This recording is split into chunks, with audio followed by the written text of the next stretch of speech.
Гэхдээ ер нь гайгүй л дээ. Одоо нөгөө бэлтгэлээ байнга хийгээ те. Тэр одоо бэлтгэл хийж ачааллаа. Ерөнхийдөө байнга аваад сурцсан болохоор ядрах нь гайгүй байна л да. Өнөөдөр одоо ерөнхийдөө бэлтгэлээ хийчихэд одоо бол баг харин да. Тэгээ өөр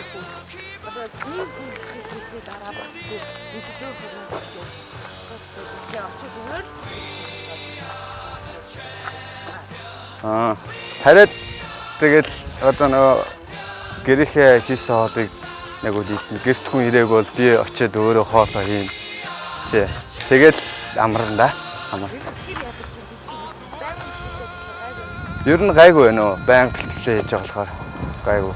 Өөрөө угаасаа ингээ бэлтгэлээ хийчихэд хамгийн тамирчин үний одоо гоё юм те. Бэлтгэлээ хийчихэд гараа алхаж явах их гоё штэ. Хамгийн гоё кайфтэй. Тэ өдөр их халуун байсан. Одоо их гоё сэрэг орцсон байна. Ер нь одоо чиний одоо эцсийн зорилго юу вэ нэмээс чи? Ямар ч сан эцсийн зорилго гэх юм бол одоо 11 сард одоо Испанд кикбоксинг дэлхийн аврал шалгалт тэмцээн болох юм. Тэгээ ямар ч сан тэрүүнд амжилттай орсон. Манайх чи одоо кикбоксинг одоо боксоос ч юм уу те онцлог нь гэх юм бол одоо мэрэгжил тоглож байгаа те сонирхч тоглох тийм юу байдаг. Нэг бол сонирхч тоглож бод мэрэгжил рүү орж тоглолдог те. Бокс бол жишээ нь одоо тэр боксч сайн боксч юм байл мэрэгжил рүү орч дахиад сонирхчдын тэмцээнд оролдог те. Тийм учраас одоо энэ мэрэгжил гэдээ яриад байгаа шүү дээ те. Кикбокс одоо мэрэгжил сонирхч гэдэг ямар ч сонирхчдын тэмцээнүүд ямар ч амжилттай оролцоо те. Дэлхийн аваргаар амжилттай оролцоо. Магадгүй дэлхийн авар болох тийм мөрөөдөлтэй байгаа. Цаашаа бүр амжилт юу ярих юм бол Японд те. Японд одоо нөгөө K1 гэж зохиогддог байгаа. Одоо Азтай амир нэр хүндтэй тэмцээн дэлхийн ер нь шилдэг тамирчид ордог байгаа. 70 кг зохиогддог байсан та. Шилдэг 16 тамирчин те. Тэгээ энэ жил 2010 оноос 63.5 кг нэмэгдэж орсон байгаа.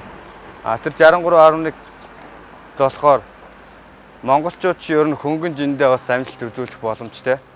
Тэгээд би чи одоо 60-аас 63.5 тоглодог. Тэгээд 63.5-ын дээр K1-д ямар ч амжилттай оролцох тийм бодолтой байгаа. Өмнө нь бас K1-д Монголоос амар өнцгөлөө ах маань, наран тунгуу ах маань бас тоглож ирсэн тий. Тэгээд магадгүй одоо 2-3 жилийн дараа ч юм уу K1-д бас Монголоос олон тамирчид гарч тоглох бах.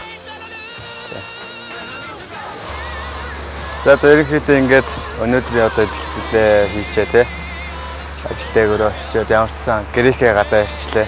Би энд эгчиндээ байдаг. Тэгээ эгчиндээ байдаг. Тэгээ одоо манай Герман Дундгой аймагт манай ээж имээ, манай ах нар бас ажилладаг, ээж нь ажилладаг Дундгойт байдаг. Тэгээд ямар ч сан тамирчны нэг өдөртөө цугаас үзэгчд нартай бас баярлалаа.